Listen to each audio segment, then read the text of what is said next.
afternoon, Encik Yohanes and Architect Asli. Ladies and gentlemen, no matter where you are, I hope you are well. Welcome to the Beyond Architecture Roundtable discussion session, organized by Malaysia Architecture Students Alliance, MASA, and supported by the PAM Education Committee. Studying architecture does not mean that you can only be an architect. It's more than just building. It's a culture, a mindset, a character. One can learn to be an architect, but an architect does not define his or her own path while pursuing dreams and passion, while others may discover new passion along the journey. There's always a choice to make. Studying architecture is not just about destination. It's about the journey and the experience one gets along the way.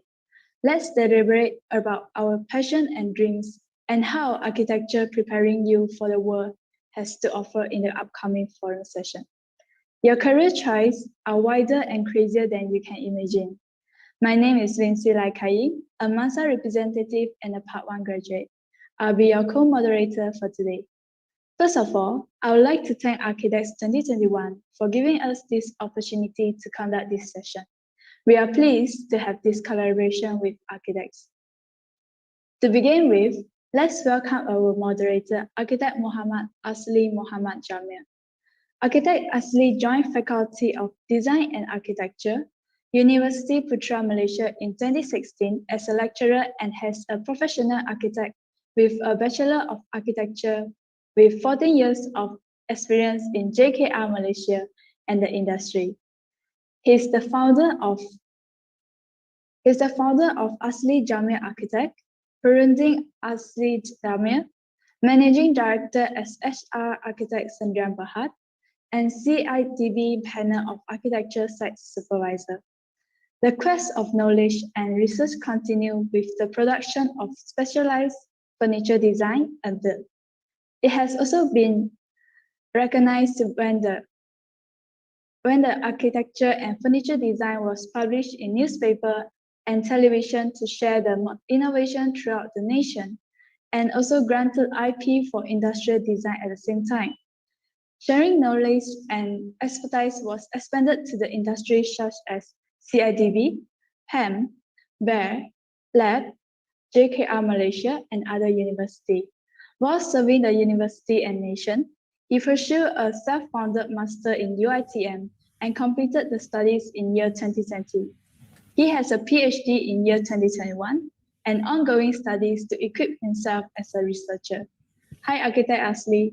How are you today? Hi, Vinci. Hi. All right, cool. I will pass the floor to you now. Okay, thank you, Vinci, for the introduction. Okay, hi all. How are you all? Okay, especially to our brother here, Mr. Yohanes. Okay, so let me brief a bit about our brother here. Okay, I'm Architect Azli, and together with us we have the spotlight of the day, Encik Yohanes, with a handsome look there. All right. Okay, he has more 20 years of experience in the business event industry. Okay, he is one of the pioneers in CIS Network Sdn Bhd, been involved in numerous international and domestic events. He is the head of project for Archidex, which is today, and ITEX, two signature exhibitions for CIS, and currently holding a position as a director of projects and operation. An active member of Malaysian Association of Convention and Exhibition Organizers, MESIOS. He provides useful and usable information of all aspects of event management, laced with real-life example. A responsible, dedicated, and hands-on approach are fundamental components of his work. A strategic thinker who is able to look beyond the traditional communication territories. He is graduated with Bachelor of Science, Honors in Architecture from University Malaya, guys, 1999. And he is also a certified PAM, Professional Exhibition Management. Wow, good one. Trainer by Mesios since 2016 to raise professionalism, service quality, and operational standards of the exhibition industry in Malaysia. To help those involved in the exhibition, operational standard of the exhibition industry in Malaysia, and the field of their knowledge, skill, and understanding on basic management technique. To date, He has conducted a few sessions of professional exhibition management program organized by Messios in collaboration with Singapore Association and Convention and Exhibition Organizer, including the Tribe Innovation Masterclass in Kuching. He also a Messios Education and Training Subcommittee members and Messios CSR, Sustainability and Safety Subcommittee member.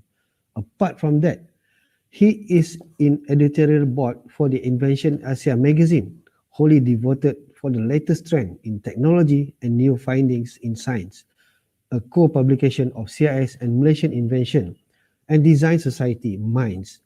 He was appointed as Jawatan Kuasa Teknikal Penilaian Jabatan Pembangunan Kemahiran in creating in level 4 and level 5 syllabus for NOS Event Management Professional course in 2016. So guys, sit back and relax. We will have a Q&A session afterwards. Okay, wait.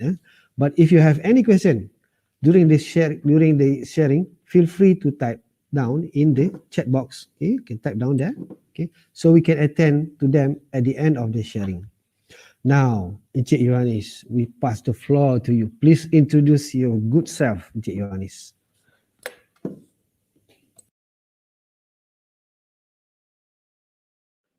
Okay, thank you for the kind introduction, Architect Azli. Very kind of Encik Azli to read out the profile. Before I begin, allow me to give a special shout out to my lecturers, Puan Ati, Dr. Nurafida, Prof. Yahya, Cik Rahmat, Prof. Woods, Puan Mastura, and not forgetting Cik Naziati. So these are my lecturers when I was studying in UM, graduated in 1999. And of course, special shout out to my boss, current boss, the principal and the president of CIS, Dr. Vincent Lim, and my fellow colleagues at CIS. Without them, I wouldn't be at where I am today. Okay. As per what Architect Azli have mentioned, I graduated from University of Malaya in 1999 in the architecture course, part 1. Prior to that, I was enrolled in the Center of Foundation Studies in Science in University of Malaya for 2 years. For those who are familiar, it is famously known as Asasi Science, right? And I did my internship at Architects Urbanisma Sdn Bhd, Cik Hafiz, in the year 1998. And I remember the project that I was handling at that time is the Putrajaya Komplek Kerajaan Pasal T at that time. So yeah, so that's the background of, that's my education background. As for the current profession, currently I'm the project director in a company called CIS. We are the exhibition organizer of local and international events.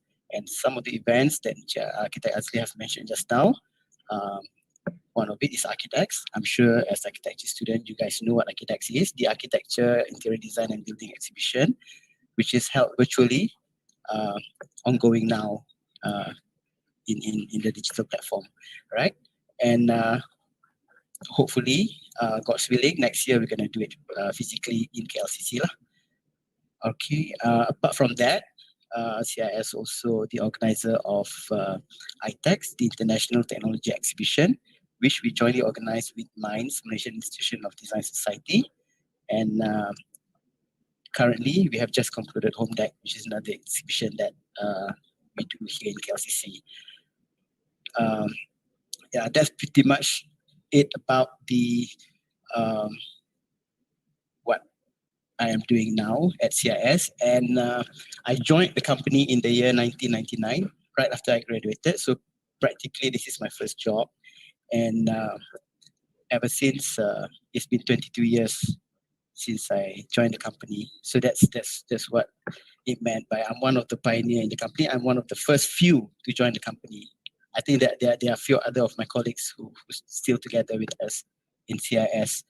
I joined the company as junior exec, and yeah, currently I'm the project director for the exhibitions, some exhibitions. Yes. So. Okay, thank you, Cik Yohanis, for the brief introduction. Yeah, so means Cik Yohanis been in this business right after he graduated until now and continue the success business? Yeah. Okay, as usual, maybe okay, I also want to ask you, can you describe what are your current role, and can you pick some example and relation to knowledge in architecture? Does it relate or not? Your current job with architecture. Okay. First of all, I'm blessed with the direction of the company, which is to organize an architecture exhibition, which is pretty much related to my education background. And in the company, when I joined CIS, I was assigned as as part of the operational team. So one of the things that I uh, you know teach my colleague is to use AutoCAD, for example. And knowing how to use AutoCAD is a huge advantage in this industry because we do not have to rely to the contractors all the time. So the organizer themselves can plan the layout of the exhibition according to the requirement, and changes can be made almost instantly from the office. So it is a huge advantage that we are still doing it until today. And I don't know what's the practice in other organizer company, but it is good for the operational team to know AutoCAD and to produce your own layout plan. And of course, coming from the architecture background, we in exhibition industry we pretty much deal with special design booth. So in terms of structural integrity, in terms of um, the beauty of booth, so that can be advised, from my side, based from the background that I have. And of course, terminologies like double volume, void, facade, these are important elements that you need to know when dealing with the special design booth. Of course, space requirement is also an important element in organizing an exhibition, because we need every space count when you manage an exhibition, because it's cost to the company. So it is best to optimize the space as optimized as possible. As for the skills required to organize an event or to manage, I think it is. It's not rocket science. To a certain extent, every one of us have managed our own event, at least a birthday party, for example. But the challenge is to monetize it. How do you make money out of it? So you all know what are the skills required to manage an event: problem solving, crisis management. And project management is something that we learn in architecture school. So it helps me to plan for the exhibition, as well as the one that I mentioned earlier, the human flow, the space requirement of an exhibition. So those are the skills required to manage an event. And being an architecture student, we were taught to be observant and to look at signages, to look at exit points at airport, for example, or at other public areas. So those are the things that can be implemented in exhibition. And I think those are the skills that's required to organize a successful event. So to answer Architect Archie's question, what I'm doing now, the nature of the exhibition itself is pretty much related to my background, which is Archidex. So when I first joined CIS in 1999, it was the vision of the president, Dr. Vincent, to organize a building, the architecture and interior design exhibition. So I was lucky and blessed to be part of that journey until today. Yeah, okay. Thank you, Encik Yohanis. So I believe it's actually an advantage for one have that architect backgrounds to become a event manager, and it's also effect everything, especially the project management part. Okay, I believe that is the most important part, to manage the project and manage the event. Yeah, Encik Yohanis, maybe I also want to ask why when is your turning point? When do you decide not to become an architect at all? Or is your dream before? Or at the middle of the way, okay, I changed my mind, okay, I then do these event management things. Okay, that's a tough question, because to me it depends on every individual. Some people know what they want to do from the beginning. You know, some people need to experience it first, then only they know. Some people until now, they don't know what they're doing. I have a friend who graduated in science computer, studied for 5 years, worked in MIMOS for 2 years, and studied medicine and become a doctor today. So, you know, career education mismatch is a global issue, which depends pretty much on every individual. But as for me, I can ask the same question to architect as you. When do you know that you want to become an architect? You know, do you know from the beginning, from primary school, that you want to become an architect? I can ask the same questions. But as for me, I'll share with you my timeline. When I finished SPM in the year 93, I enrolled myself to Center of Foundation Studies in UM in the year 93. At that time, architecture course doesn't even exist.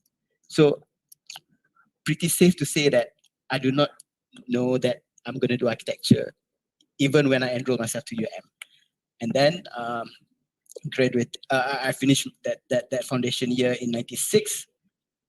It was the second year UM enroll architecture student in UM. So I'm the second batch. So I thought, okay, I like to draw. I enjoy drawing. I think I can draw well, and I think I'm quite creative. So yeah, why not give it a shot? So I joined. I applied myself to become an architecture student, and thank God I was accepted. We have to go through a series of interviews to be enrolled. And I graduated in the year 1999, and in the year 1998, I went for an internship. So the internship provides you a real working environment and a glimpse of what the industry is. So then I realized that, you know, studying architecture and being an architect is a two different thing, you know. The body of knowledge in architecture ideally turns you to become an architect, but not everyone is blessed with that. You know, we don't live in a perfect world. Not everything is ideal. So for architect Azli, he's one of the lucky person who study architecture and become an architect until today. And so I realized that, you know, okay, study architecture and being an architect is a two different thing. Trying to benefit from what I've learned and try not to waste it, I pivot myself to the exhibition industry, and hopefully I could still utilize the knowledge that I learned from the architecture school. It's like this. You know, when you're baking a cake, you had the idea to bake a cake, so you bought yourself flour, egg, sugar, butter. I presume that's the ingredient. So along the way, you realize that, oh, it's too complicated. The recipe is too complicated. So what do? You can throw away the ingredient and buy new ingredient and produce something else, or you can do something else and not the cake, for example. So it depends on each individual and choice of what do you guys think suits you most. Yeah. And I think what I'm doing now suits me most because I like the adventure and the challenges that it offers. For every exhibition, we face with different difficulties and challenges. We face with different client and human behavior. So I kind of like that dynamics.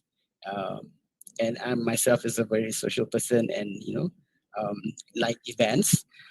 Um, yeah, so that's why I'm still here. Apart from I'm a loyalist, that's why I'm still here for the past 22 years. Yeah. Okay, yeah, thank you. Great exposure. Okay, I believe during our students, so we have the event like Aki Night, okay, Aki Day.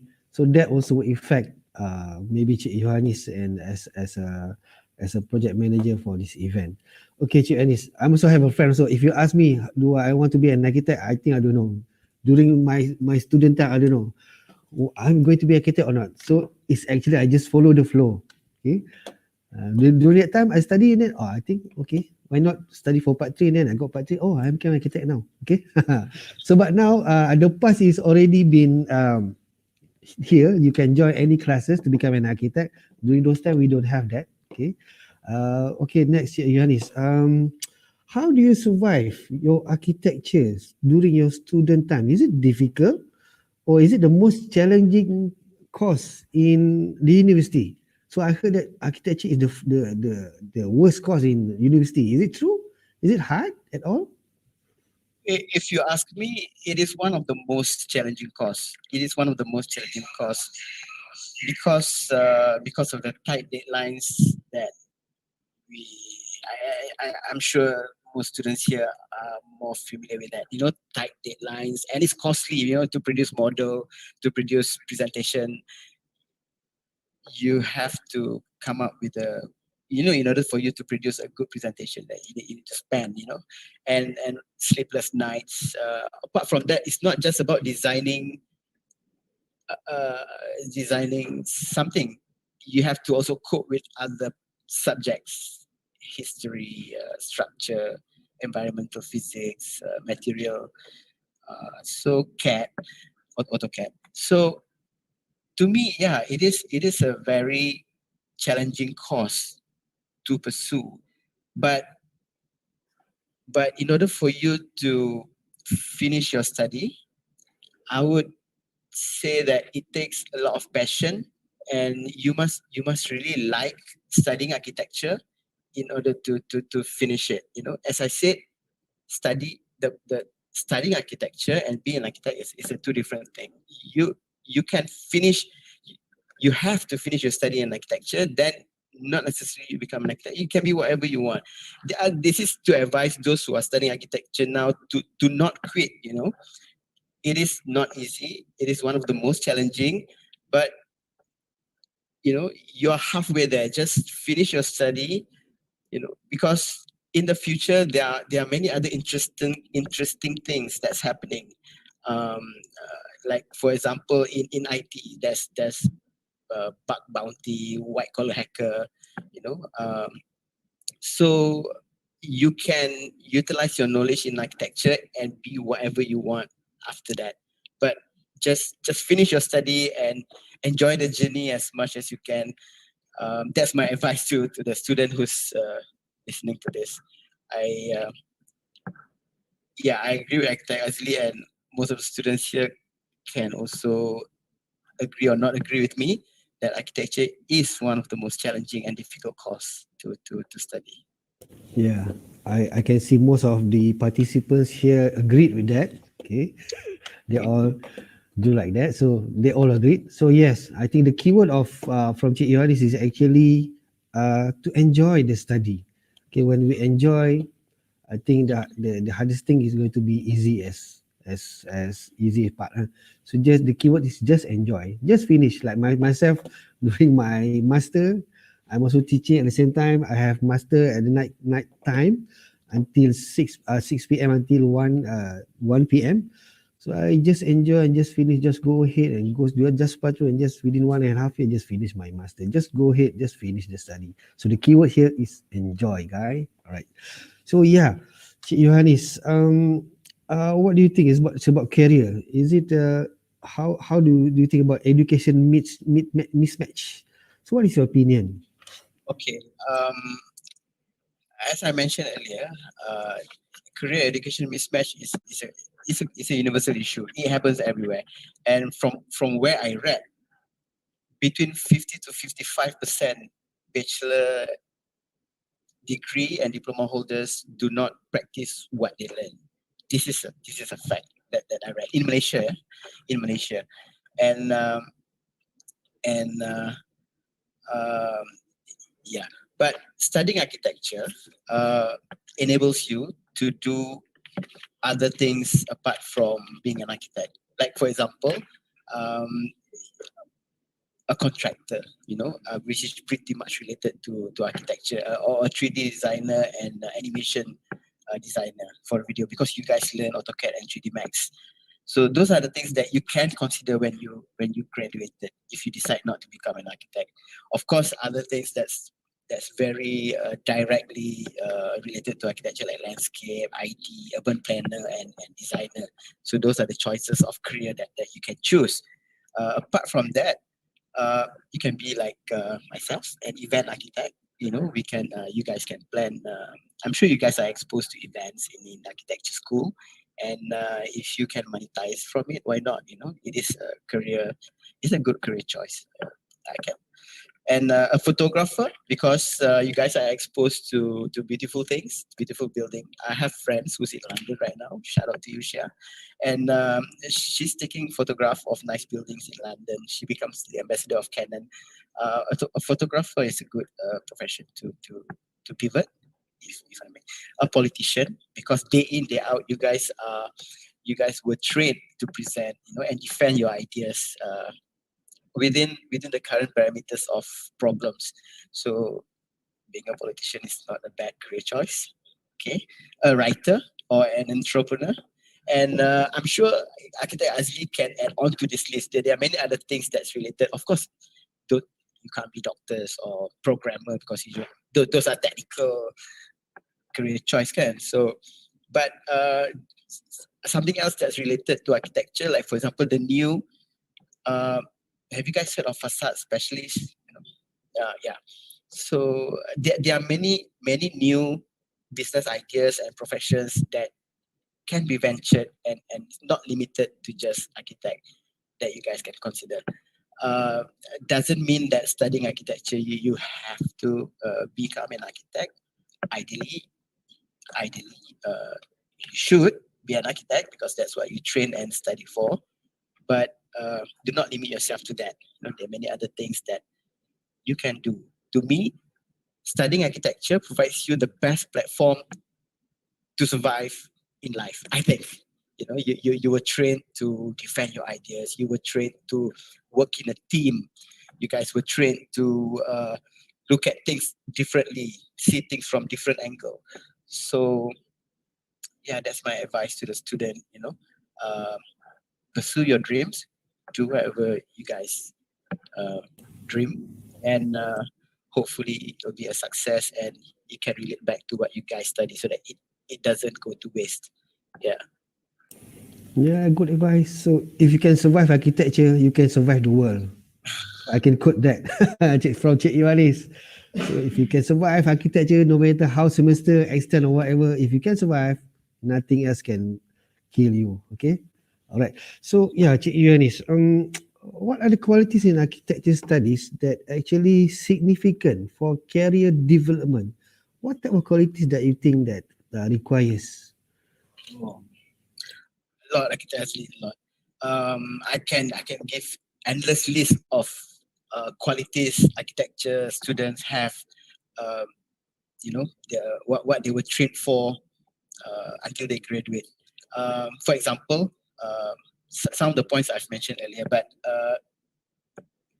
technically all architecture students were trained to be creative. They look things from many perspectives. They look at biji getah and becomes a building. They look at rebung, it becomes menara rebung. That kind of thing. And architecture students were trained to look at things differently. So this is one of the quality that you guys have and can be polished and pursued to other career. Apart from that, you guys make things differently. You guys think from the practicality and the ergonomical of things. For example, when I look at the layout plan, it is important to see things from the logical point of view, whether the walkway is too big or too small and whatnot. And just for your information, I was part of the subcommittee in Marshals to produce an SOP for the business events in order for us to be reopened today. So these are the kind of advice that I could chip in for the SOP. And then the other thing is architecture students were trained to build something to live forever, to leave behind a legacy. So think big, look things at the bigger picture from the top. Architecture students do not just build building, but they look at the surroundings. They look at where the sun rises, where the sun sets, what's the social activities surrounding that building. So you guys were trained to look at things from higher up.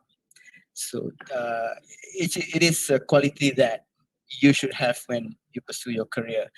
Apart from that, architecture students, I noticed that you guys are observant. You look at signages, you look at buildings, and try to imitate it in your design. So being observant is a very important aspect in career. You know, problem solving. Being an architect, you guys were given sets of problem, and you guys are supposed to work the solution within that parameters. Budget parameters, weather, the numbers of people that's living in that place, the flow of human, and so on. So problem solving is something that you guys were trained for while studying architecture.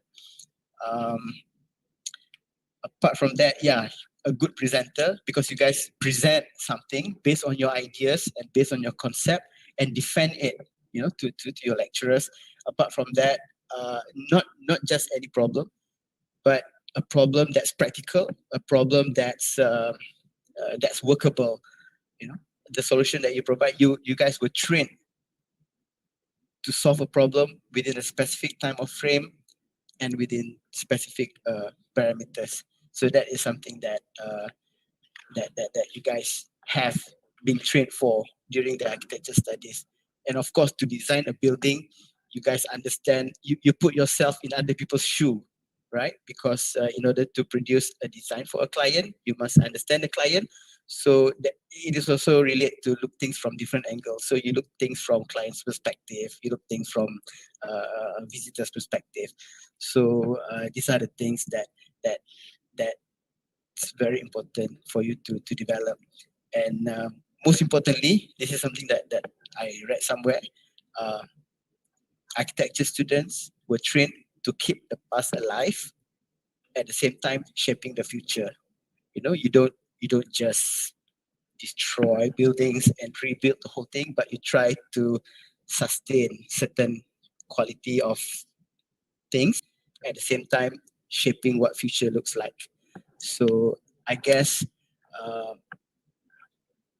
again, as I said, being an architecture student is the best foundation anyone can have to survive life. That's what I thought. Yeah. Okay, good one. So I think I got the keyword now. Architecture student or architecture ex student. We are task oriented. Whatever task given, we will finish it. Okay. When the task given is actually the problem start there. We start to do the problem solving after the task given. So just imagine after you graduated, nothing to do, no task. So what happened to you, to our head?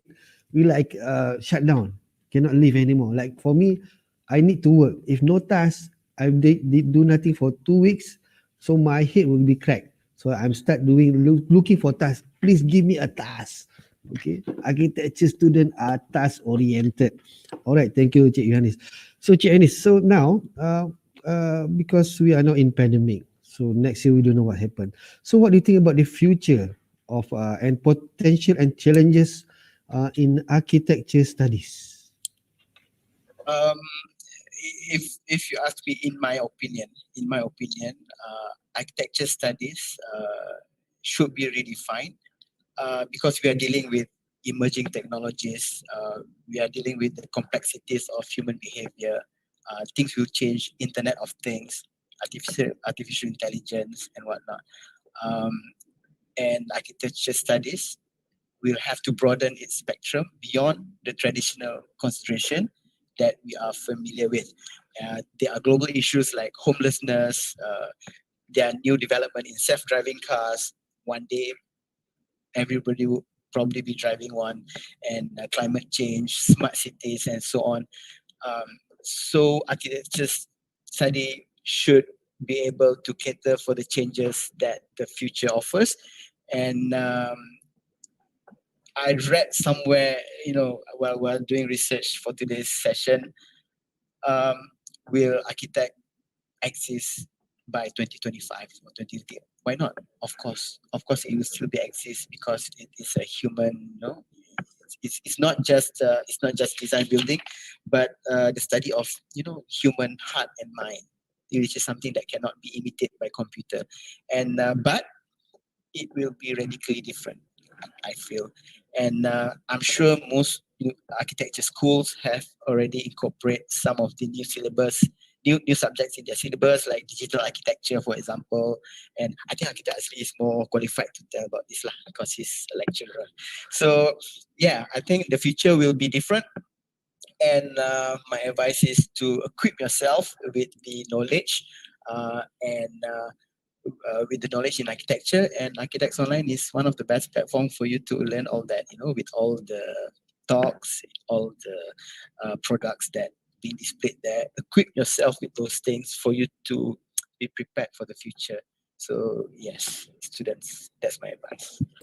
Right, thank you for the advice, Cik Yohanis. Okay, as for me before, I was also wondering, there's so many government building already built in Malaysia. There's so many housing already built in Malaysia. So what left?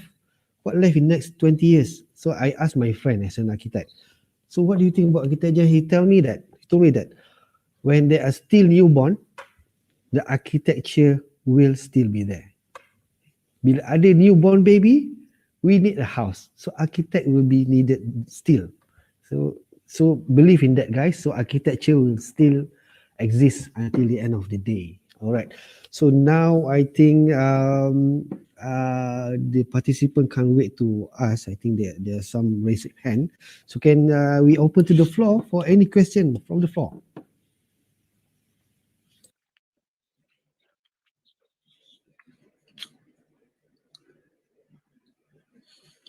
Yes, we have Jason. Okay, Jason, you can I can unmute Jason. So my name is Jason from UCSI University. Since you found that the turning point of changing the career since 1999 after the internships, so I think that after you go through so many submissions, the deadlines, after going through this degree in architecture, will you regret that you didn't continue to being an architect? Hi, Jason. Yeah. Thanks for the question. If you ask me, no, I have no regret in my decision. All the submissions that I've done, all the presentation that I did in front of the lecturers, external lecturers, those equip me to be what I am today. I do not neglect, I do not forget any of the subjects that I've learned. It's just that the career as architect doesn't suit me personally, I feel. So I think regret is something that no one should have, because it's a decision that you've made. Nobody forced you to do it.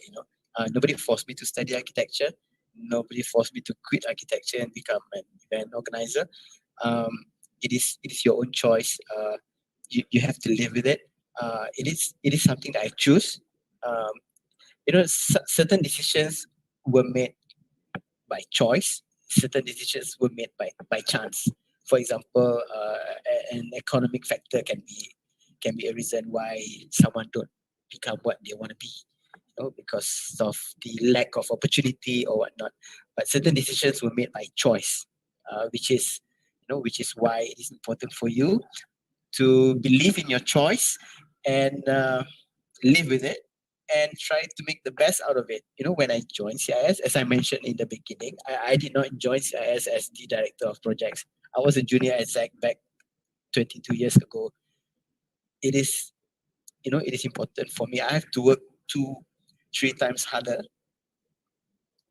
to pursue, to convince, my stakeholders, my boss, that, give me the chance to prove myself, and I'll prove you that I can deliver.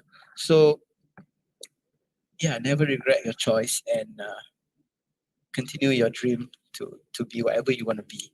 I think that's always when I believe that when you want things so much, the universe will give it to you. This is what I feel. If you really want it, you work so hard for it, the universe will give it to you. That's what I believe. Yeah, thank you, Cik Yohanis. Okay, Jason, Thank you. let's answer the question. Is it I okay, have- Jason? I have another question. Can. Sorry to asking for advice because currently I'm studying degree in architecture. So surround my friends, some is a minority, so some of them feel like they after they complete the degree in architecture, they also do want to be to continue study architecture, to continue the career path. So what is the advice that you can give for them? I think I've mentioned this earlier that the body of knowledge in architecture studies prepares you to become an architect. Ideally, you become an architect, but not necessarily you be one. Because architect as a profession and the study of architecture is a two different thing. It's a two different thing. So you can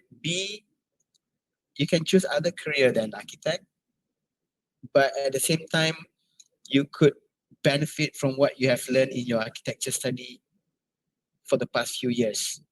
Like me, I think the knowledge that I learned in architecture school is very useful to be to do whatever that I'm doing today. I feel so. My advice is to your friend or anyone else for that matter is do not quit architecture study, and then after that you choose what do you want to be. Then after that you decide based on what you have learned and what you can do. Of course, I said earlier you cannot be a doctor because you need to be trained to cut people, and you cannot be a programmer because it's very technical, kan? So, but imagine imagine a movie about medicine.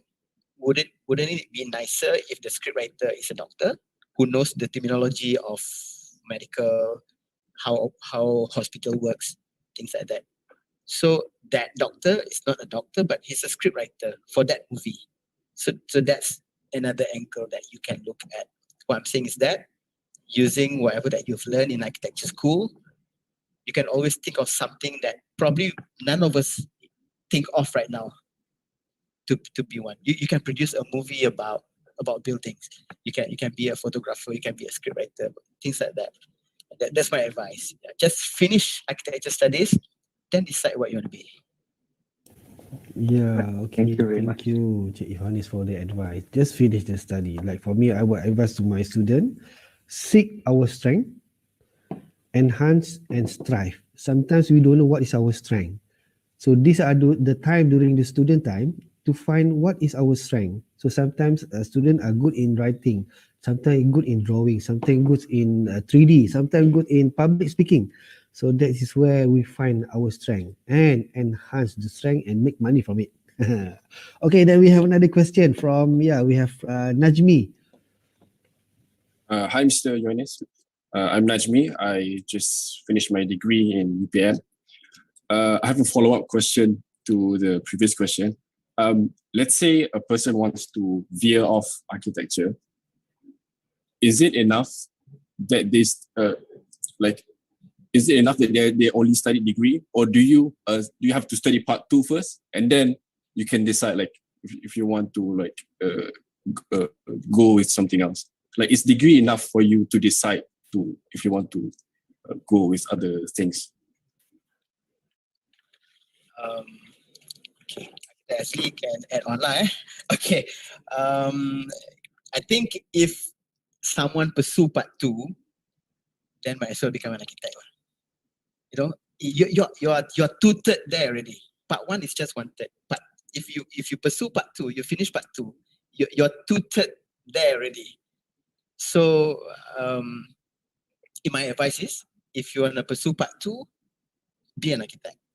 But if you think during your internship or industrial training during part 1, you get to mingle with architects and you get to know their industry and a glimpse of what they do every day. You're talking about career, it's something that you wake up every day and do. It's not a 1 week or 2 weeks vacation. This is something that you ask yourself: is this something that you want to wake up to and do every day for the rest of your life? You ask yourself that. If it's okay, then just follow your dreams. But otherwise, I think it is important for you to know early what you want to do or what you want to be. So my advice is, if you feel that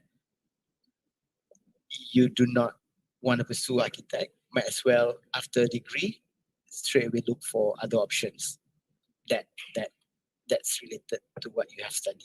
Yeah, that's my advice lah. Yeah, but if you want to do part 2, be an architect.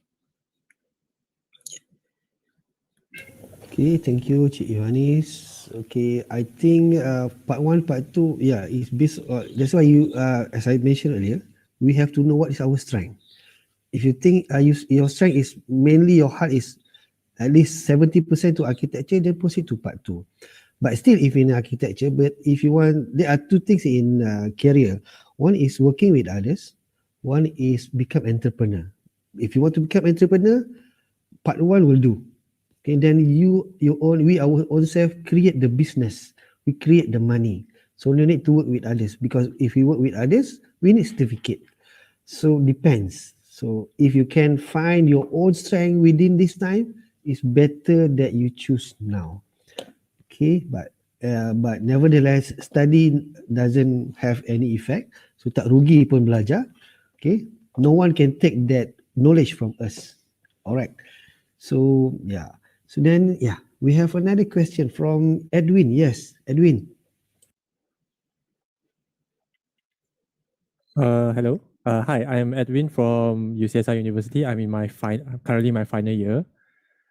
So I think a lot of us kind of agree or understand that doing a lot of things, you can do many things like other than architecture, right? And you being right now event organizer, right? So I just want to ask, like, if in our architecture academic studies, right, like let's say assignments, what do you think if we, instead of like doing like typical building assignment, should we like open up maybe like a more looser definition of architecture? Like, just say, for example, we can start allowing like event curation as an assignment within the academic. Okay, thank you, Edwin. This is a very academic question, but I think it was addressed in the last questions by Architect Azli just now. Architecture studies should be redefined, and I feel that the task that should be given to students should encompass more than just designing a building. It should also incorporate current issues, sustainability, climate change. Again, I think Architect Azli would be able to elaborate more lah. But I agree with you that it's not just about the aesthetic, the practicality of a building that should be a focus for the future. It should be redefined. It should, because I think architect as a profession will be radically different from today. I give you an example. A lecturer that I know, who's teaching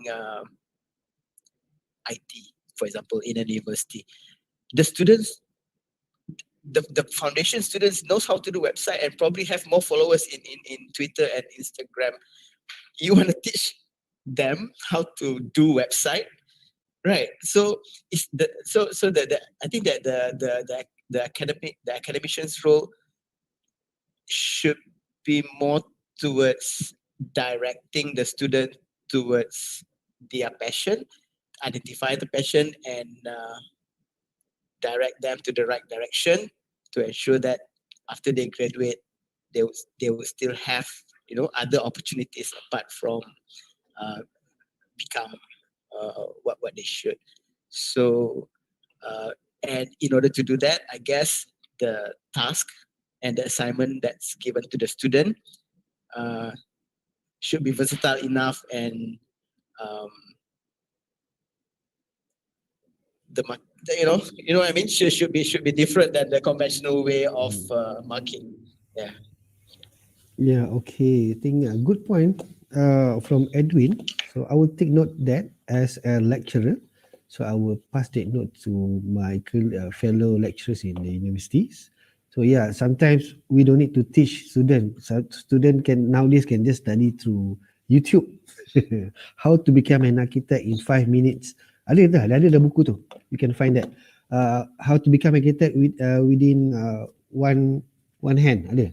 I've seen that book. All right. Yeah. Then yes, we have next question from Audrey. Hi, my name is Audrey.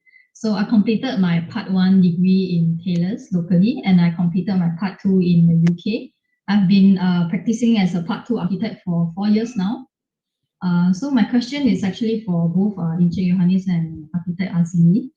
So like for Encik Yohanis, he's very lucky that after he graduated, he knows that, this architecture career is not for him. But there are a lot of people who, they don't know what they want. So after they graduate, it's a natural process to go for masters because they don't know what they want. And after they finish their masters, they still don't know what they want. So it's a natural process to go into, architecture firm to practice architect.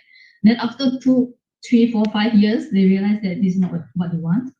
And then, but they have reached a certain, pay level, they have reached a certain position. Then now only they want to change to another field, and then they are not able to take that decrease in pay and have to relearn everything again. So what advice do you have for people? Because there are actually a lot of people around me with this kind of problems. Yeah. So my question is for both of you. I'll take first. Yeah. Audrey, hi. Thank you for the question.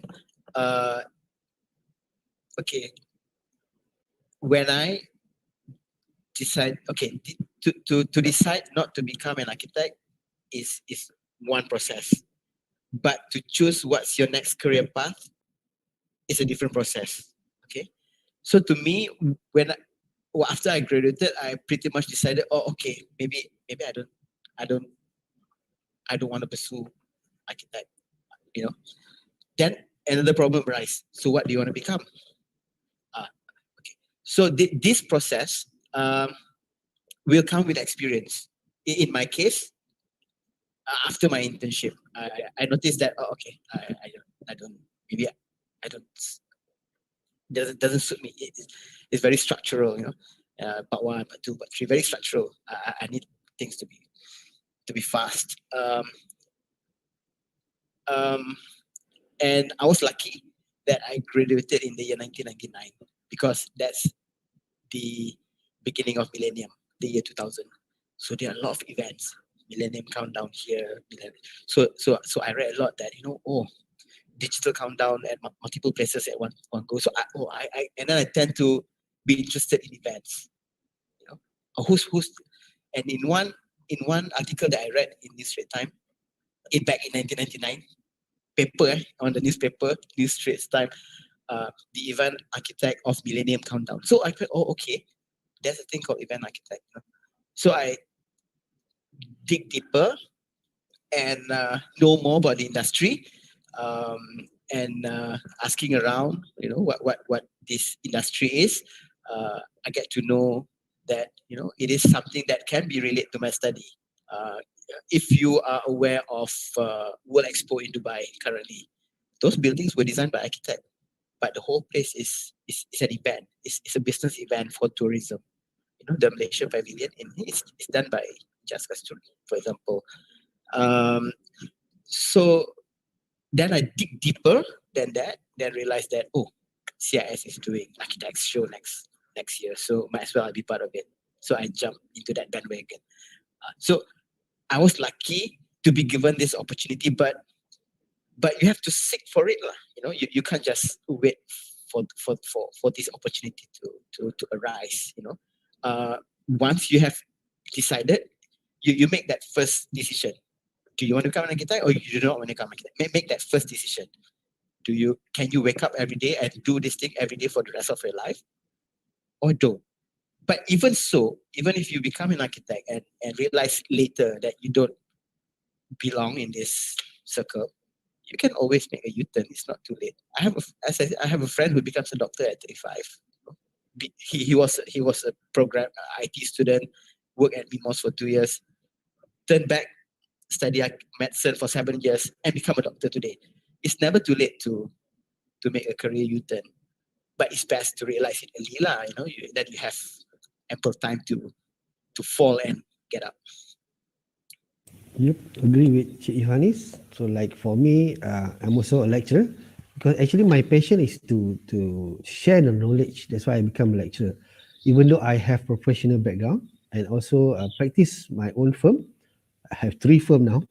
Okay, but my passion still sharing knowledge. I'm all over Malaysia. That is my passion. Even though I can sign, I still can sign, but still my passion is sharing my knowledge to others. And I think this is the issue for the students, for the graduate members. That's why we share this earlier for you to aware. So the best to choose your career, it is at the age of 30. Okay, then you have ample time to develop your career. So let's say you have already part 2 now. So you must decide, okay, what is your strength? Because even when you have a part 3, doesn't mean become rich, Sometimes people say, wow, part 3 get richer, I get more jobs. Okay, after part 3, actually we have part 4. But not written part 4. Part 4 is actually how to get the job and get paid. Okay, how to get the client, because part 3 is actually technically know how. There's another version is technically know who to get the job and get paid. So still not late to change your career, but the main thing is to know what is your strength. Okay, then you strive for it. We decide and strive for it. Okay, by next, like for me, I will always have my own aim within a short period and long period. So I always have an aim between next 2 years, I want to become who. Between next 5 years, I want to become who. Like now, I want to finish my PhD in next 3 years. Okay, my last aim for last 2 years is to finish my master. So I always have a short-term dream and I strive for it. So sometimes we don't know, we just do it. When you got, example, you have PhD, maybe after that you got an opportunity to make money from it, out of it. So one of it is gain knowledge. And a lot of knowledge out there, like short-term courses, become project manager, construction project manager, maybe takes 1 or 2 months short courses. You may know, you may not know. After you finish that, there's a new incoming career that you can join to. I'm also actually a safety and health officer, but I don't use that certificate yet. Okay, I think we have another question from Mr. Chiu. Okay, Chiu.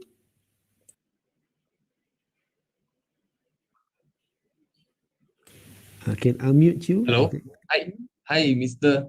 Yonis. Hi, AR Azli. So actually, I have more of an opinion than rather a question, because I heard that Encik Yohanis say that if you are an architect, if you can, then it's best you continue and finish all your studies. That one I agree totally.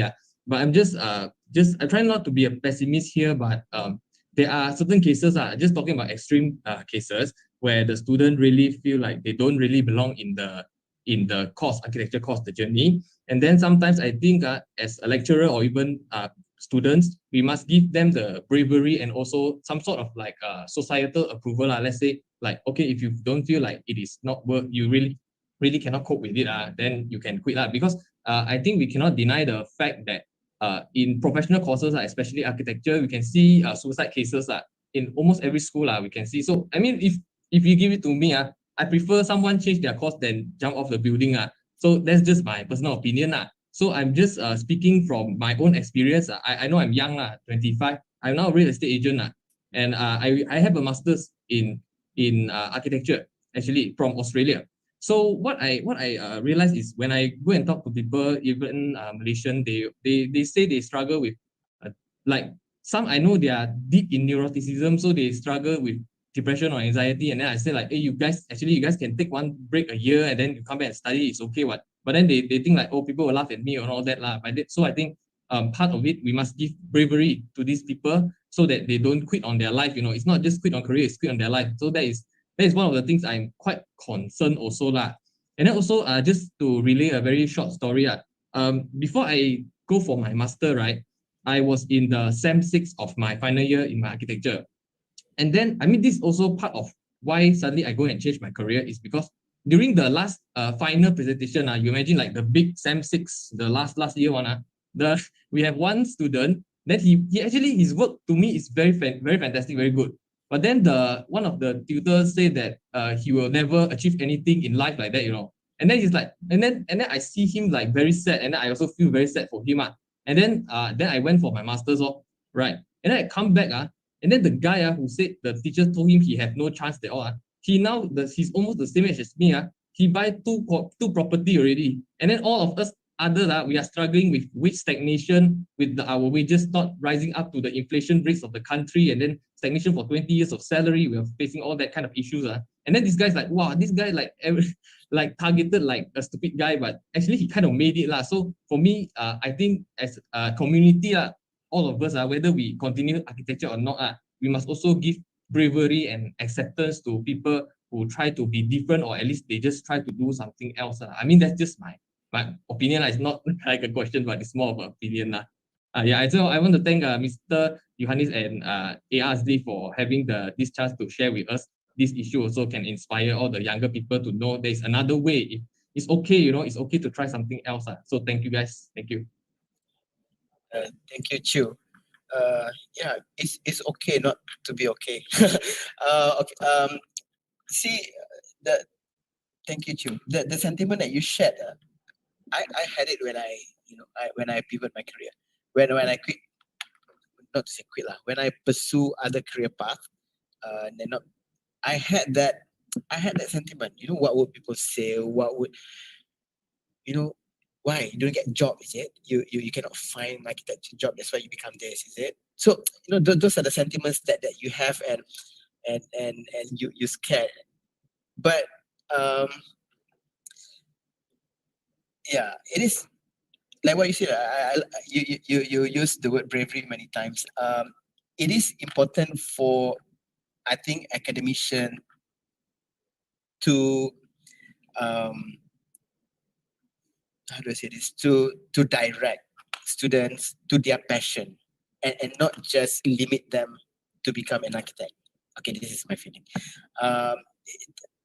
We should be more open towards other openings, and towards other paths, instead of just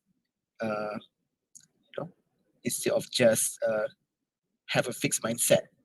When you study architecture, you become an architect. Yeah, that shouldn't be the case in the current year, because there are many other opportunities that's available for architecture students and be successful in career. And Chiu, I think, as a real estate agent, is a good career choice.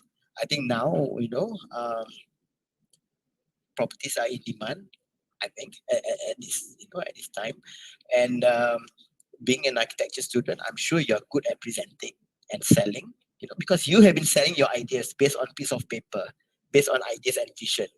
Architecture students are visionary, because most of the times when you are given problems, and I think architects actually can agree to this, even clients, they do not know what they want, and it is up to you to make it happen. You are the visionary of things. You will train yourself to become a visionary, and based on these problems that given to you, you turn it into a reality. You sell your ideas. You convince people to buy it.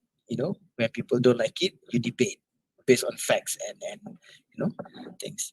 And so what I'm trying to say is, I think for architecture students, it is important for them to be guided towards the passion that they have, instead of just have a fixed mindset to become an architect. Ideally, they should be an architect, but there are other opportunities out there for you to venture. Thank you, Chu. Okay, thank you, Chu, for your option and ideas. Actually, I want to share as a lecturer. So, actually, we as lecturer, we actually interview students. That's why we interview students before they entering the architecture course. And you don't believe it. Actually, when we ask some of the students, first choice is architecture, second choice become doctor. Then we ask the candidates, who asked you to join architecture? Who asked you to join doctor? And they answer that, oh, actually, my mother asked me to take architecture. My father asked me to take as a doctor. So and then we ask them, which one that you wanted to actually. So that is the first filter during the student before they entering a school. Okay. I like you about your words of wisdom, which is motivation. Actually, as a tutor or lecturer or as a sifu, there's a two type of motivation. That what happens to your friend is actually the negative motivation. So I'll give you example, the positive words of motivation. Okay, as a teacher, we say that, okay, I believe in you. You can be success one day. That is positive. But sometimes people are more affected at the negative one. Example of the negative one, I don't believe you can do it. You won't succeed. So sometimes that negative motivation will make us stronger. So you choose. So sometimes we choose. We choose. We want the negative or the positive motivation. All right. Okay. Then yeah, also a lot of my friends is actually doesn't become an architect, become a sculptor, become a guitarist. My ex-boss, AR, architect, actually, I don't want to mention his name. His passion is guitarist. He got his guitar system is all inside his office, but he's doing his practice also. But the 70% is guitarist, also playing guitars in the TV. So part-time is architecture, full-time guitarist. All right. Then we have another question from Encik Ahmad Arif. Hello, Assalamualaikum. Can you guys hear me clearly? Or is it muffled? Yeah, it's okay. Is it okay? All right. Okay, thank you very much. So, Assalamualaikum, Encik Yohanis and also Azul, also the rest of the panel. Hi. Good afternoon, I think. This is afternoon, it's already 4 p.m. So I guess it's good evening. Okay, so here, I think it's something relating to Chiu also, how he said about trying to give an opinion. And I kind of want to get your opinion. Both Encik Azli and also Encik Yohanis and also Azli. Your opinion on this, okay? Because I think, correct me if I'm wrong, Encik Yohanis said that he sort of had an epiphany after taking up the internship. Then did he see, and then did he decide, okay, you know what, after the internship, I think I'm not going to pursue this line of work actually. So I'm sort of in the same space right now. I'm sorry if I didn't introduce myself. I'm from UiTM Sri Iskandar. I'm in my semester 7, so I'm actually in my final year. So my last semester will be semester 8, then I'll be graduating part 1. So so basically going back to the question, because like Encik Yohani said, during his internship, he had the epiphany. Same thing for me, I think.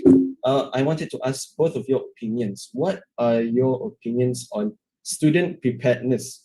Because we have to agree, and I think almost everybody can agree, that the syllabuses taught in the universities and the real world are two very, very big different things. Because the syllabuses taught in the university, for example, let's say history, construction technology, all these like subjects. There's a lot of subjects, right? All of these things, when we go out in the real world, or suddenly it's like, oh God, what have I been doing for the past 3 years? Same thing went for me. What have I been doing for the past 3 years? What have I been learning? Suddenly, when I get thrown into this firm, it's like, oh my God, there's so many things to do in such a short time.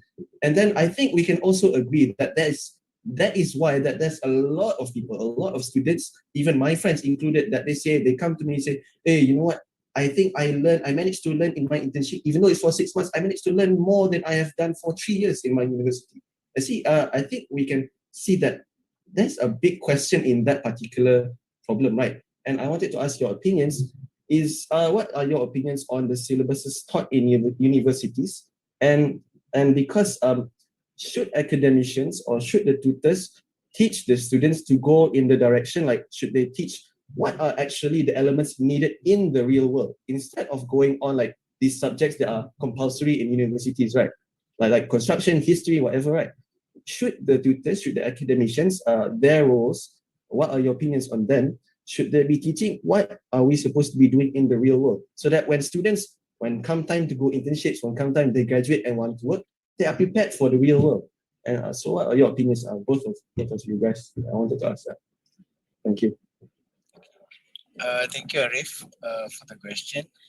And congrats for surviving 7 parts.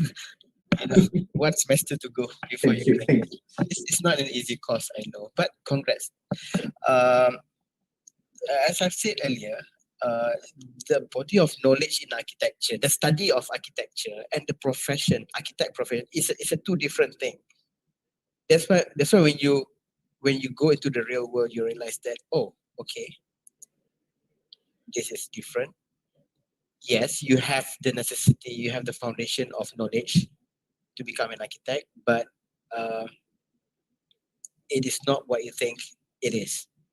Being an architect, I think Architect Azli can elaborate further, is more towards human management, more towards it's more business, it's more business, and study architecture is very academic.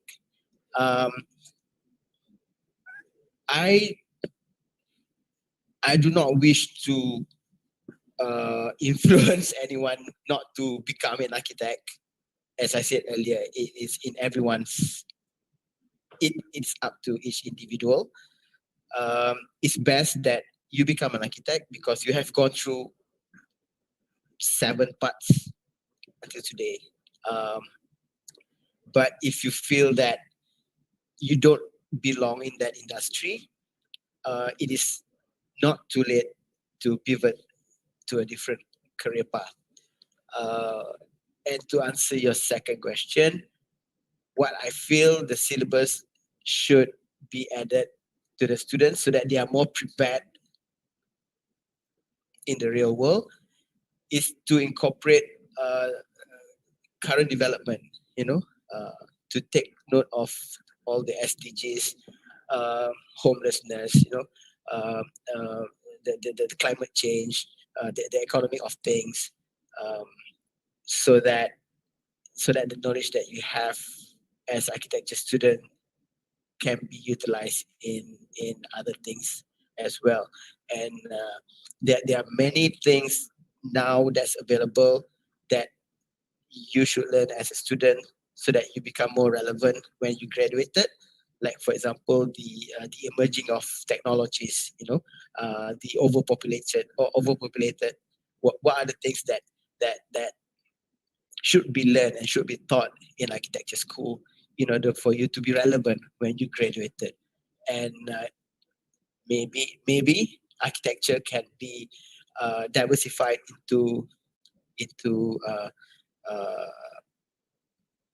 a more niche profession like digital architecture or other things. So this is just my thought, because at the moment, from my understanding maybe Architect Azli can negate me later. The syllabus is based on the traditional how architect is. It is a traditional way of learning architecture. This is what I think. It's more studio based. It is more, when I was a student, it's a 7 credit hour. I think it is still now. Maybe that should be looked into so that more emphasis can be given towards other things instead of just designing building. Maybe emphasis could be given to the selection of material. Emphasis could be given to the sustainability of a building, and things like that instead of just the design. Okay, Ashley, feel free to. Oh, it's okay. Thanks. Okay, thanks, Yanis. And thanks for the question from J. Ahmad Arif. Okay, yeah, true. Actually, as a lecturer also, I'm also a student that you all before. And we also think of, this lecturer are teaching the same thing as I learned last 20 years. Why doesn't change? It's also happened to me as a lecturer, not as a student. Okay, I'm a student also. I'm a lecturer now. Yeah, it's actually we have to abide to so many laws. We have to abide with Lembaga Architect Malaysia requirement, because Lembaga Architect comes every 5 years. to accredit each of university that want to be accredited, part 1, part 2. Number 1, we have to follow the rules of Lembaga Arkitek Malaysia. Number 2, we have to follow the rules of university. Each university have different requirement. Okay, example UiTM, a lot of syllabus, a lot of subjects. I'm from UiTM also. I'm alumni from Siapa. I graduated from UiTM Perak.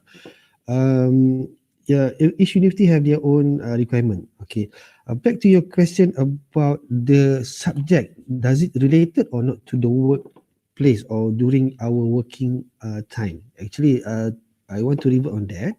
Example, we have history of architecture. Where do we use it? Okay, actually, we did use this history of architecture when we propose a township example. So we need to have the precedent study of the site. So example, the site in Johor Bahru. So we need to study the feasibility of Johor Bahru. Okay, not to just copy paste from, actually example London. I just copy paste London architecture, I put in Johor.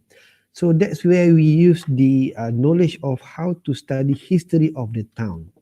So that's where we actually apply. So another example, subject structure. Yeah, most of architecture students don't like this structure subject because all calculation. Okay, all calculation. But actually, I'm interested in this structure subject because my lecturer during that time is actually have two background. My lecturer that taught me structure is actually he also an engineer. He also graduate architect part 2. So he taught us in architecture language in structure. So we understand. Not to say engineers cannot teach architect, but they must speak the same language as an architect to make it simpler. Okay, where do you apply this? Sometimes when during construction, okay, if we have a bit knowledge of bending moment, okay, so we can ask, because when we consultant, as we are lead consultant as an architect, so the engineers are all working under our team. So the engineer cannot lie with us. We know a bit about that. So means we know a bit about that because as a lead consultant, we have to know each of the discipline: mechanical, electrical, civil, and structure. Yeah, I think I will take your note. Maybe to edit a bit or add up on the syllabus part. Actually, we did. We already add up like the beam, okay, the GBI, the SDG, but it's in the process to get approval from the LAM and approval from the university. So I will take note on that actually. Right, and the most part to become a student is actually to make us matured student. How to deal with people, how to deal with so many type of lecture. This lecture says A, this lecture says B, another lecture says C, external panel say D. Who should I learn? Who should I hear to? Okay, so that is our client actually. When you work, you have a client, a bungalow client, Dato A, then his wife coming, Datin 3. Then his daughter coming with another requirement. So it's how we handle client. If you can handle your lecturer, I believe you can handle your client afterwards. Okay, all right. Okay, so we have a next question from Daniel. Daniel Chiu. Okay, so hi, good evening, Mr. Yuanis and Asli. So my name is Daniel Chu, another Chu here, not related to Eugene, but we study in the same uni at UCSI. So I'm not really asking a question, more of adding on to past few questions, especially from Ahmad, Arif, from Eugene as well, and also what you've been mentioning just now. So I think that we do not have to wait for the academic system to change, to add on subjects and things like that. Whereas what we can do as students, we can do what we feel like. I mean, let's say you want to start a business, you don't have to wait till we are done with part 1 or part 2. So I myself, I'm actually studying my part 2 at UTM now, still ongoing, but I run my own visualization company on the side. So what's my advice is that even back in degree time, what me and Eugene did, we organize workshops for students. So we teach softwares. We started our own t-shirt brands. So things like these small things that that the uni does not teach to us, we try to learn by ourselves. So by doing all this, we do learn a lot, like how do we manage the finances, the capital that we need, how to earn money especially. So you do not need to wait until like what you said, part 4 to learn about financials. You can start even during your part 1. So this kind of things, you do not have to wait. Just do it. If you feel like you have something, an idea, whatever business model that you have, try it out. If you have the means, go for it. So that saves you a lot of time. You do not have to wait until end of your degree, end of masters, or until you're 30 years old to pursue the career that you think you want. Because after all, you have to try. If you do not try, you will not see whether it's good for you or not. So that's my opinion. Thank you, Daniel. In my opinion, entrepreneurship is in everyone. Whether you have it or you don't, whether you have the passion to jump into that business, or there's two types of people. Either you have it or you don't. Like what you said, you don't have to wait until you graduate to realize that. If you do, if you feel that you have that sense of entrepreneurship in you, by all means, try it. I'm sure most universities, you're from UTM, I know certain universities have this entrepreneurship program. I know one in MMU, they have EDC, Entrepreneurship Development Corporation, where they give fund to startups for you to start something small, and they would guide you throughout. So as architecture student, I think you can take that opportunity to choose a business and start something based on your technical expertise or your expertise. You guys are creative people. You can design t-shirt.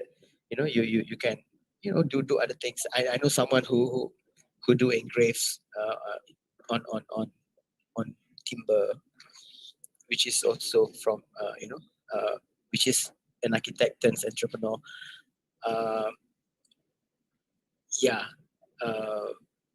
Explore your passion. If being an entrepreneur is your passion, it is best that you realize it early and explore it. Like what architect Azli said, being a businessman or being an entrepreneur, you don't require paper qualification for it.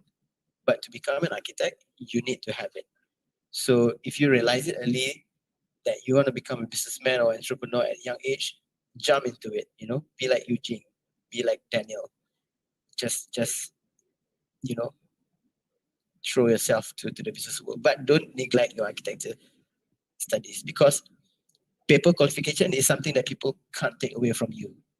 It is something that you deserve. It's something that you work for it for 3-4 years, and it is something that people can't take. If your business doesn't work, at least you have paper qualification as an architect, and you can still apply job in architect firm. No one can take that away from you. But at the same time, to support Daniel's passion, yes, explore your sense of entrepreneurship in you. If you have it, you have it. Yeah. Don't mind me adding on a bit. Sure. So I think it is entrepreneurship, right? Let's say if a person does not really have it, what you can do is you can always team up with your friends, whoever you trust them, and maybe they might have a more higher sense of entrepreneurship than you.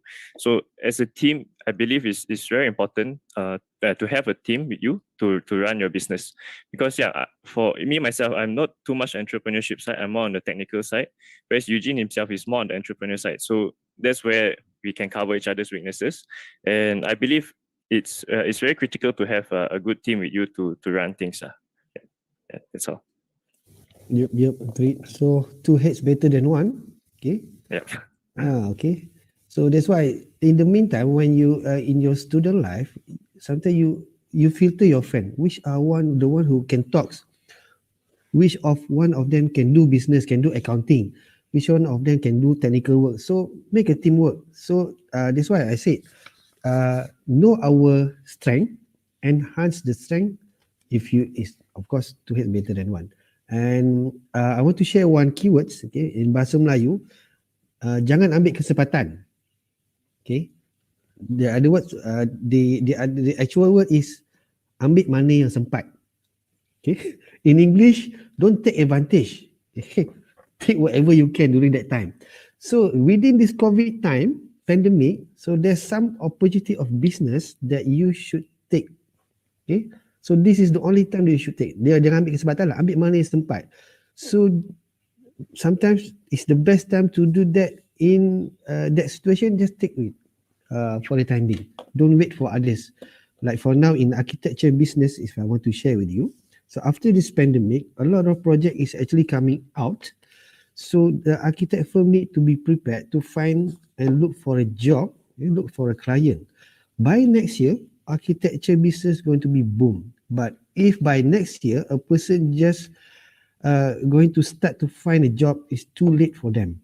Okay, so this year, okay, this month is actually the best time to seek for a project, to seek for a client, because that project will be launched next year or next 2 years. So take whatever you can. All right. So we have a question from our co-moderator, Crystal. Hi, can everyone hear me? Yes. Hi, salam sejahtera and good evening, everyone. All right, I would like to say thank you for everyone being here. I have a question and it may be related to a few questions that was asked previously. However, I will start with sharing my experience as a my 5th year experience in architecture. Let me introduce myself. My name is Crystal and I'm currently a 3rd year student from UCTS, which is in Cebu, Sarawak. Okay, before coming to architecture, I thought architecture was about designing. I thought it was about talking to new people. But then once I stepped into the world, there's just so many things to be surrounded with, like deadlines, the constant contemplating whether can I finish this work or not. But then again, there's this thing we call a benefit of the doubt, right? And then I find it a blessing because of networking. All right. So generally, architecture is known as a career path that exposes you vastly, be it for a student, educator, or even the architect, him or herself. Yeah. So one of where you get to have your networking expanded. Do you think it is encouraged for architectural students to be involved themselves in activities other than being only in studio? What are the benefits if so? Yeah. Okay, I'll take this one first. Yeah. Thanks, Crystal. Okay. I think it is in line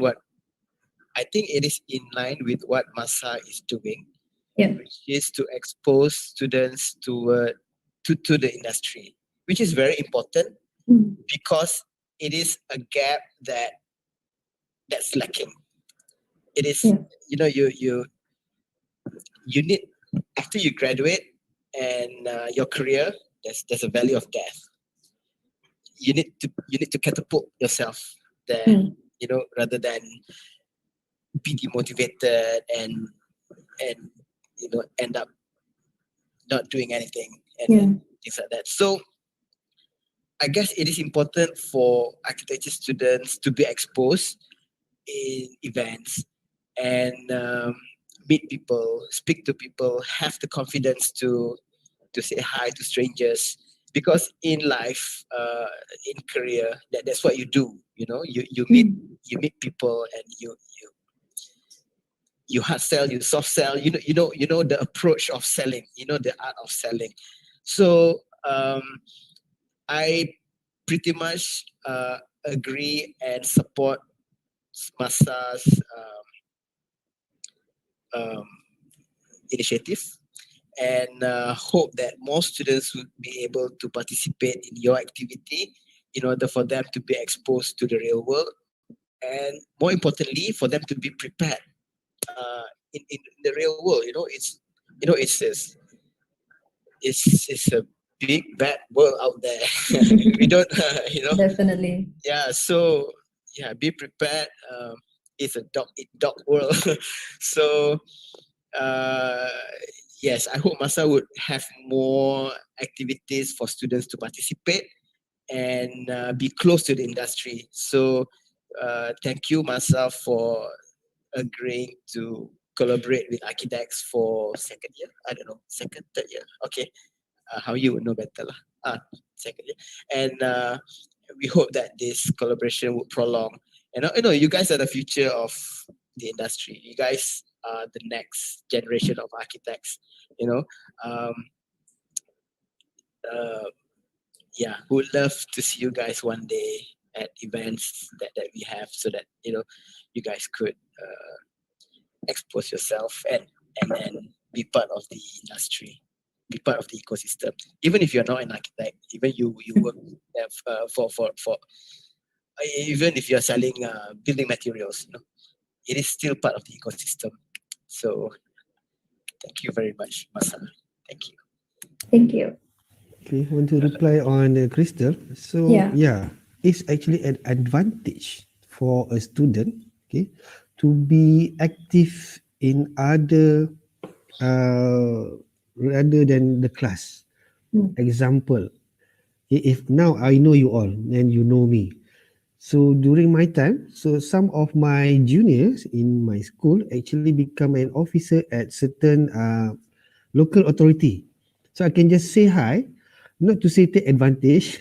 Okay, take whatever I can. So I jump queue, not jump queue lah. I just say hi. Okay. Then the officer, okay, never mind. We can, Cik Azli, I know him, can come and enter the room. So to do a discussion, not to take, bukanlah bagi rasuah apa, just to do a simple discussion for the submission.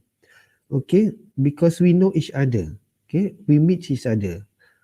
I meet my junior during this what you call it, Archiday lah. Archiday, Archifest. Then you have this architecture workshop. Okay, you may not know, some of you here maybe become an officer. Okay, a public officer or developer. Okay, a CEO in developer. So we need each other to make the world better. So don't be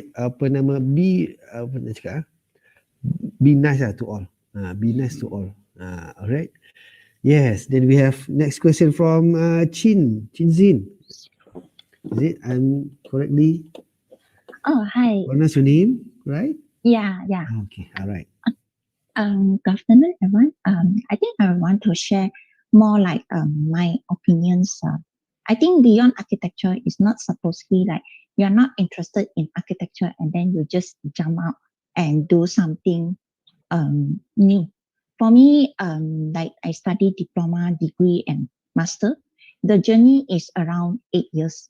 So the journey is very long, and then as you know that architect we won't retire because we keep on want to do something new.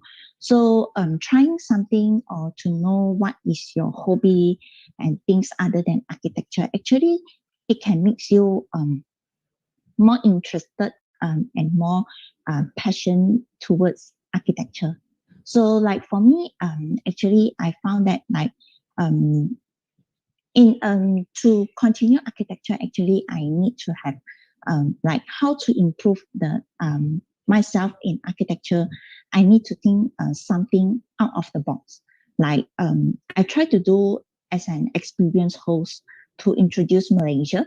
In the same time, like when the guests they are coming, they're asking question, it sometimes makes me think about like in the architecture way, like how to improve the current city or how to improve the building itself, the space. And also after that, like working some sort like work regarding with bakery, because food is also some sort like related with architecture. So if you do not put it well, the ingredients, the bread might collapse. It seems like architecture as well. The ingredients, the materials will cause the collapse of the building. So this is my opinion. And then I'm quite support with one Mr. Yohani says, you don't feel regret on what you decide, because we ourselves is the one to decide what we want to do next. So yeah, that's all. Thank you. All right, thank you, Chin. Yeah, beyond architecture is also about it's not just about doing other things that become an architecture, but also to do more than just an architect, right? You can, beyond architecture, is about giving back to the society. It can be about, there are 17 SDGs that you can pick from. So I think as an architect, it is a responsible, it's a very it's your responsibility to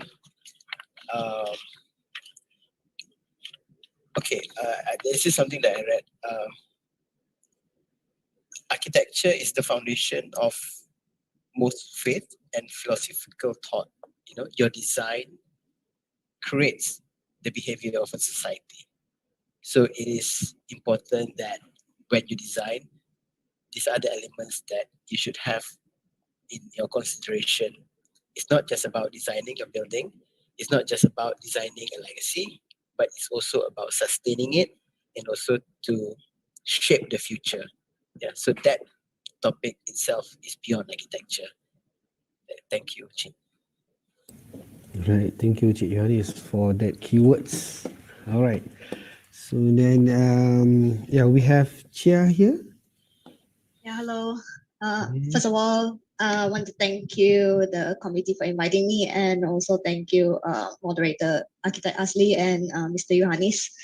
I just want to ask, maybe this one will tie back to architects more, because right now we are talking about climate change and all those kind of stuff, and we have this COP26 at Glasgow. So we all know that global carbon emissions, we in the architecture industry contribute 11% to the carbon dioxide emissions globally, and 28% actually come from building operations. So I just want to ask, like, whether Archidex is doing something to promote environmentally friendly building materials or building operations. Maybe you can just briefly explain to us. Oh, thank you. Okay, this is not about beyond architecture. This is about architects. Okay, we have, it is in our CSR to ensure that our exhibition is green. It is part of our initiative to ensure that we reduce carbon footprint as much as possible. The tags that we use were recycled, for example, and the structures the carpets. Exhibition industry is one of the main contributor to global waste. That's a fact. So what Archidex is doing is to ensure that we reduce as much waste as possible. We encourage recyclability and reusability of certain things. We even the paint that we use by contractors, it is encouraged for them to use the one that's not hazardous. There's 1 year we have a collaboration with BGBG, which is an initiative of a group of NGO, where all buntings that's printed on tarpaulin were recycled to become bag. So that is one of the things that we have done in the past. And thank you, Chia, for bringing this up. It is something that we will continue to do and be responsible to ensure that, Earth is taken care of. Yes. Thank you, Chia. Yeah, thank you very much. That's very interesting to know that BGBG was also your partner. I know that social enterprise. Thank you. Thank you very much. Okay, I think thank you everyone. I think the time is already 4:50. I think we have a good session today. A lot of questions. I hope it's answer of your thoughts. Okay, to continue or not in architecture. So just continue and finish it. Okay, don't worry much. All right. So being an architecture student is actually make us more sensitive to our environment and to the human. Okay.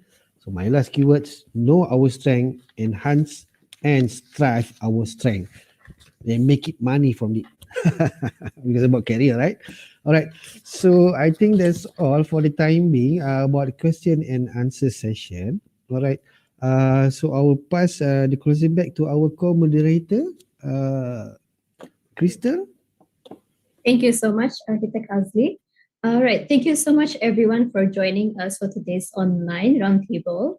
You have made our day with your attendances. We hope you have enjoyed it and gained a lot of information and insights. It is really an eye-opening session and benefits a lot to the next generation.